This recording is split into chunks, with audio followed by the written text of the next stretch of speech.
mapagpalang araw po sa ating lahat, mga idol. Pang day 23 po kami ngayon, at nagsimula na po kaming mag-install po ng granite,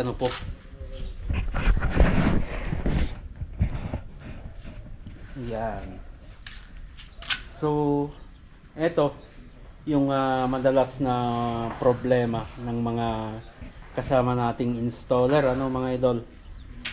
Sa riser po ng lababo o ng yung sa NEPA ng lababo, ito po yung madalas na back job ng ating mga kasama, nahuhulog.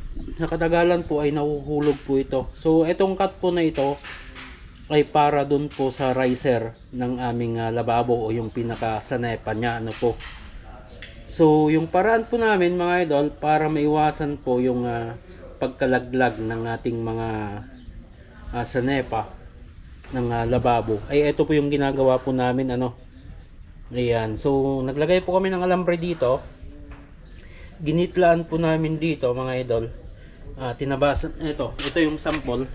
Naglagay kami ng groove na ganito, mga idol, para may suksok namin itong alambre.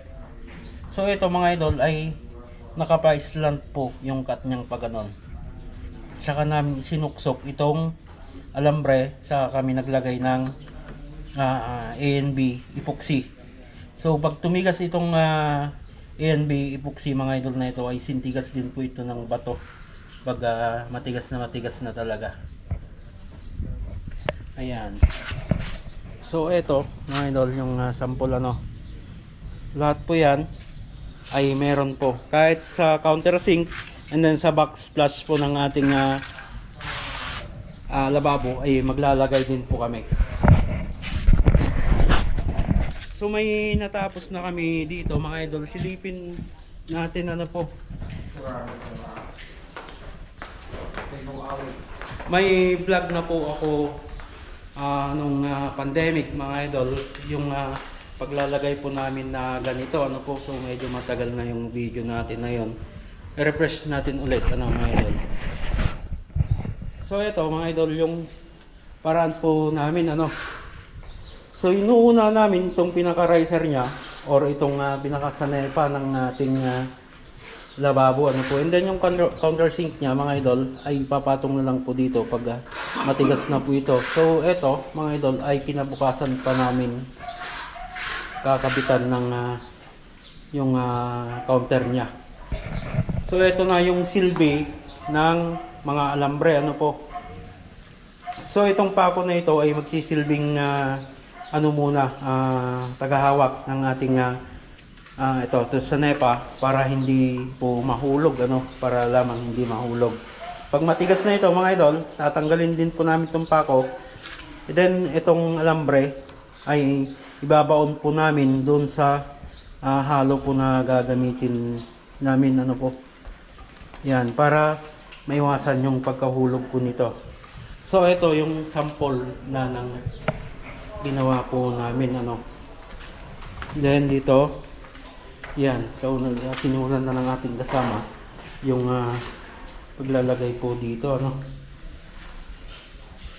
So dito namin pinapahid, mga idol, sa may pader yung halo na ginamit namin. So yung ginamit namin dito, mga idol, is heavy duty po to na tile adhesive. Sige, tuloy mo lang.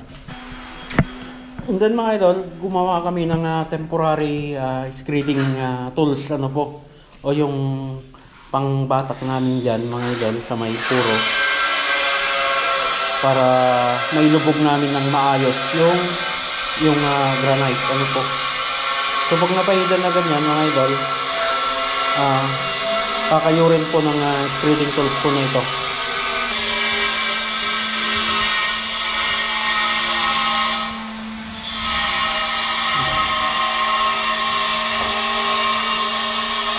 Dito magbukas. Isapay.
Yun mga idol, so ito naman yung kabila ano po.